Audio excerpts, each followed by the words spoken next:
We're going to do the tutorial a little bit differently this time.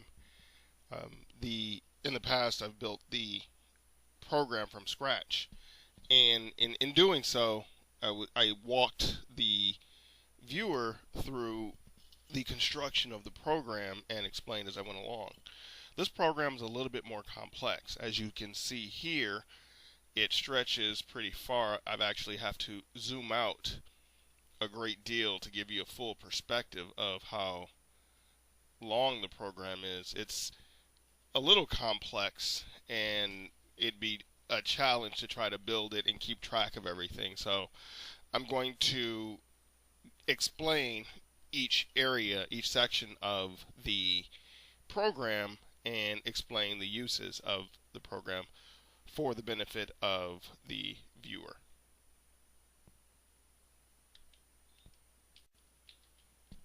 So the first thing we're going to do is we're going to talk about the variable component.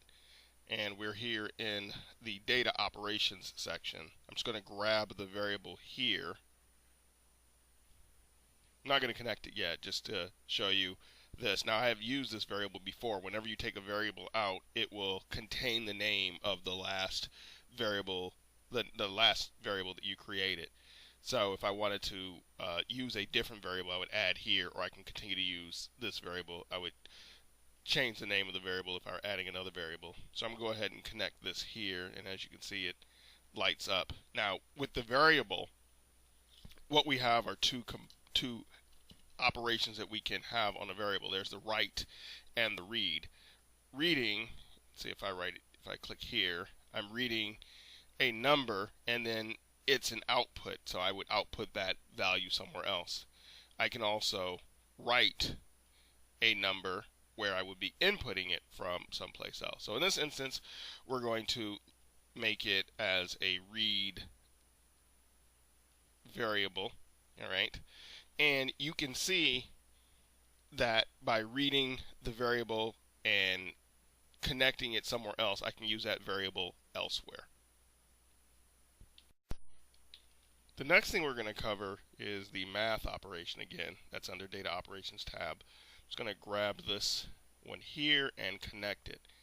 And essentially what the math operation does is it performs this operation here, addition, subtraction, division, so forth, on these two, and then it gives you an output. I've got my variable set for reading, so I'm reading my variable value and I'm attaching it here. So now I'm adding 1 to my variable, and I can use that somewhere else in the program. Next, we're going to look at the compare operation. So I'm just going to drag the compare operation here and attach it here. And so we read our variable, it increased it by 1, and now we're going to make a comparison here. So now I'm asking, is the output of the variable equal to 1? I could also ask if it were greater than 1. Or I could change this value and say 10. And so this will give me a sense of the value of my variable or any value and compare it to another value so that I can make a decision somewhere else in the program. Now we're going to look at the logic switch. So far I have a variable, I increase that variable, I compared it to some value, and now I want to look at the logic. So going to the flow control, I'm going to grab the switch component and place it right here. And right now it's set for a touch sensor, but I don't want the touch sensor, I want the logic. And the logic says if it's true, execute this. If it's false, execute this. So now I'm going to connect this here. And the way this looks now is I've got some variable, it has some value, I added 1 to it. If it's greater than 10, then do this operation up here. If it's less than 10, do this operation. So this is your compare and logic operation here. The next thing we're going to cover is the display component. So I'm going to grab that here. The display component is under the action tab. And what the display component does is it shows you a value on the RX itself. We are going to select text and pixels, and then we're going to select a wired component because we want the output of something to display here. Okay, so when the output shows up, that's why this is checked as true, we decide where we want it to be displayed. So 0, 0 is a certain coordinate on the display of the EV3, and you can change it. You can have it show up in the middle by changing the value of X or Y. So you'll see in the program later that we use this feature to monitor. And essentially what you would do is you would take the output of one of your components and you would plug it right here. So now at 0, 0 for this text value, we would see what the output of this box is on the EV3 itself. One more thing we're going to cover before we get started is the My Blocks. And I already have a My Block set up here. So essentially for My Blocks, you would take an existing piece of code and represent it by a block, and then you can use that code somewhere else. Now I could have done that in the on the original program even more to a greater extent than I did to make it all fit on the page, but then that may have been a little bit counterintuitive to try to understand it. But what I'll show you here is I'll select this entire section here minus the start because I don't want to select the start, and I'm going to go to My Block Builder. And the My Block Builder is essentially this program I can represent. So we'll call this demo block. It has to be one name, and I can represent it as this here, and then click Finish. And essentially this whole program that was here is now represented by this demo block, and I can use this demo block in the program later. So I can create a program, reduce it to a My Block, and then use it somewhere else in the program. Before we dive into the different sections, I wanted to give an overview of what the program looks like. Obviously, you can't see the individual components at this zoom out level, but I wanted to point out a couple of things. This whole section here is a loop, an infinite loop, and this program will keep repeating until it breaks out of the loop. So the first is a decision maker from the color sensor. If the color sensor sees one thing, it executes this function. If it sees another thing, it comes down here, and there's a second switch. This is that logic switch that we had talked about earlier. If it detects one thing, then this value comes here, and this section is executed. If it detects here, the value's here, and this section is executed. It comes out, and there's another logic switch, and again, if the logic switch says yes, then it just kind of passes through and loops again. If it says no, then we break the loop here, and then we have our output to our block. So that's the overall. So now what we're going to do is we're going to go piecemeal through the program to get a sense of how it works. So we'll first look at the beginning of the program here, and after the start there's a 2-second delay, and that's there simply so that when I load the program I can run it immediately. It gives me 2 seconds to disconnect it and put it onto the path. And here is where we set the value for our variable, which we called counter. So we set the value here at 0. And if you notice, that's written, that's in the right part of the variable. Okay, and now we're entering that loop that I showed you before. And we come here to a decision. And this is the color sensor switch. We have it set for if it reads a value below 50, that's the black, it'll go one way, and if it reads a value above 50, then we say that's the white part of the course that we'll be using, and it goes the other way. So if it is less than the value of 50, we come here and we turn to the right. Now, it looks like it's saying turn to the left, but the orientation of the robot itself, you'll see in the video that when it sees black, it turns to the right. So it's a little bit disorienting because of the way we've built our robot and the way that this is set up. If we had reversed the orientation of the robot, then it would be correct. But for now, we'll just say that left means right, right means left, for lack of a better word. Okay, so in this instance, we are turning to the right. We're at a power of 50, and we're making a quarter turn, all right? And then again, we reset that counter to 0, and I'll show you why later. So we say we've made the turn, and it is 0, all right?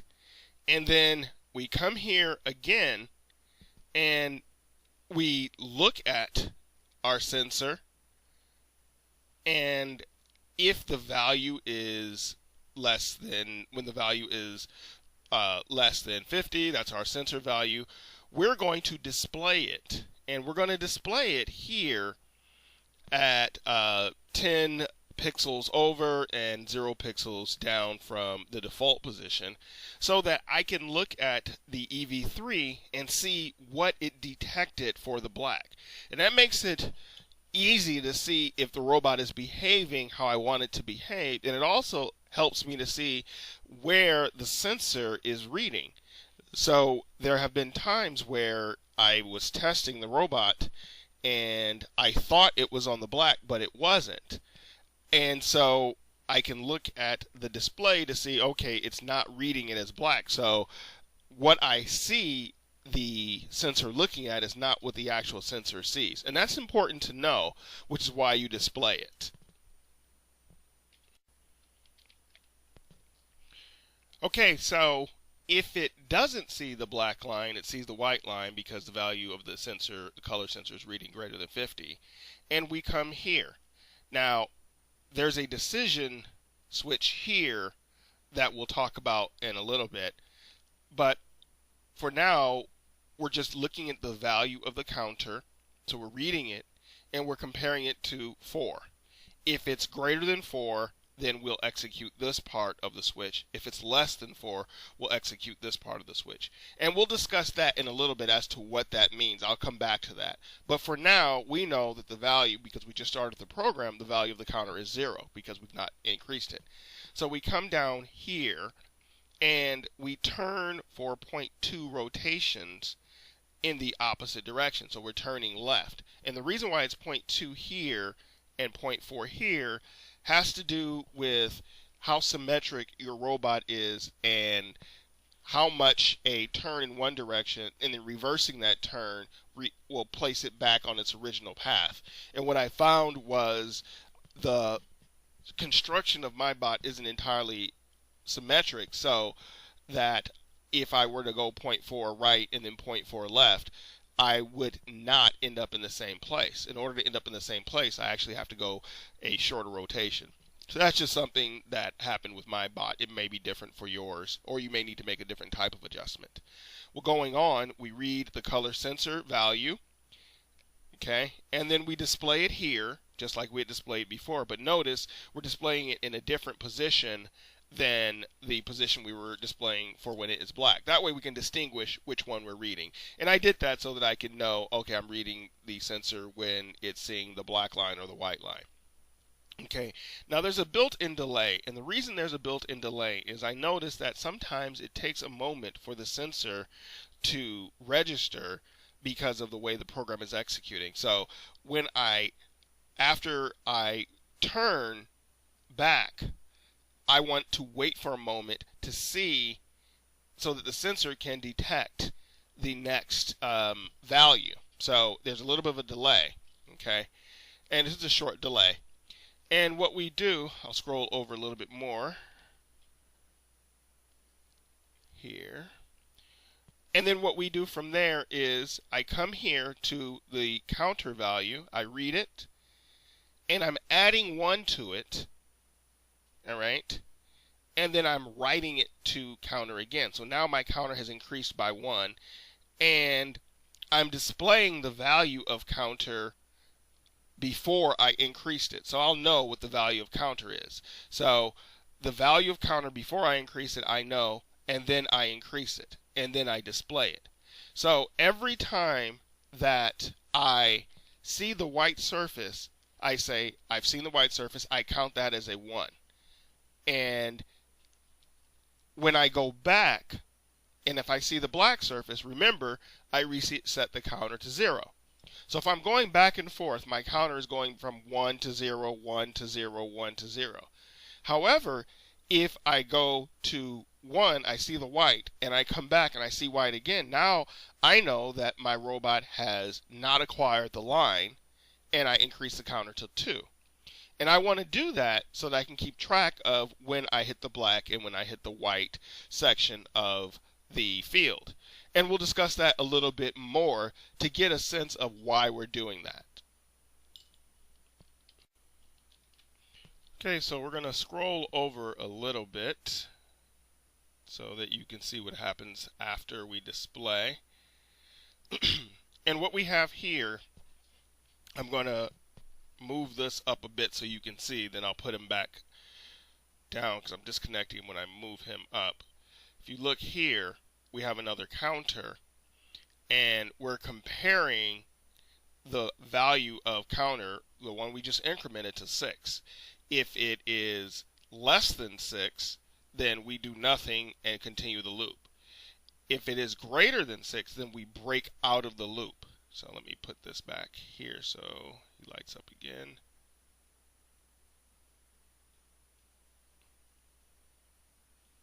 And connect him there. All right, there we are. Okay, so if it is less than 6, then, like I said, it'll go around and it'll do that in that loop. All right, so let's go on, and just so that we can, before we break out of the loop, let's go back and look at what happens when that counter gets to a value of 4 or more. So remember, the counter is reset every time it touches the black line. It increases every time it touches the white line. So when it swings back left, if it does not acquire the black line, it will then swing again left to see if it has acquired the black line. And going back into our loop, let's say that it comes back here, it doesn't see, it still sees white, it comes through this program again, increments, goes left, comes back. On the 4th time, if it has not acquired the black line, then we increase the rotation. We increase it to 0.4 so that it has even more of a left turn. And the reason why we do that is if you come to the end of the line and the line turns, you're going to have to keep turning left until you find the line again. So you make a left turn, the line's not there, you make another left, it's still not there. You get to the 4th one, now you're going to make a bigger left turn to try to acquire that line. And the reason we have to do that is because when we make that turn, when it reacquires the line, the counter resets and it follows that line. When it comes to the end of a line where there are no more turns, it will still look for the line, but we don't want it to go in circles looking for the line. We want to say, you keep incrementing, you take those 2 bigger sweeps looking for the line. If you don't find it, then your counter is going to be increased here again, and finally it will hit the value 6. And when it hits that value 6, that means that there is no line to find. It hit the value 6 here, it breaks out of the loop and goes to the next section here. And just so that we know that it has done that, what we do is we make a music sound. It's already looked for the line, it can't find it. It's made the two bigger sweeps left looking for the line. It can't find it. It makes a sound saying, can't find it, I'm now free. And then it executes the my block. And what we did for the my block is we looked at our old program, the touch driver, the one that we did last time. And we did, like I showed you before, we made a copy of this. We went here, set it up as a block. And so now on our line follower program, when it breaks out of the loop, it executes the entire touch driver and starts randomly driving around until it hits something and then it backs up. So that's how the program works. And again, the reason why I'm showing you piecemeal this way after the explanation of the component parts was it would be too hard to explain this as I was building it. It took me a while to go through and calibrate everything so that it works, and so that the line follower consistently followed the line. When it got to the end where the turn was, it was able to acquire the line, and then when it reached the end of the line, it then went into a random and started just doing its own thing, following a pre-existing program. Hope this is as fun for you as it was for me, because it was definitely a challenge. I had to add the display components because I had to do some calibration on the black and the white line. Initially, I had the black line set too low. There's this area around 30 or 40 where it could be black, could be white, and the robot then was acting randomly, so I had to change that. And then there was the rotational wheels, being able to make sure that the 0.2 to return it back to the left was the right amount of swing to reacquire the line. And then 0.4 was the right amount of swing so that we would reacquire that line when we got to the end and made a turn. And then the value of 6 was we have completely swept the area. There are no more lines, and now we can go into our random program mode. Okay, the debugging piece that we added was so that we can see what the sensor sees, and then we'll know if the robot is acquiring the color correctly. So in the center, you will see the value that it displays when it hits the black line.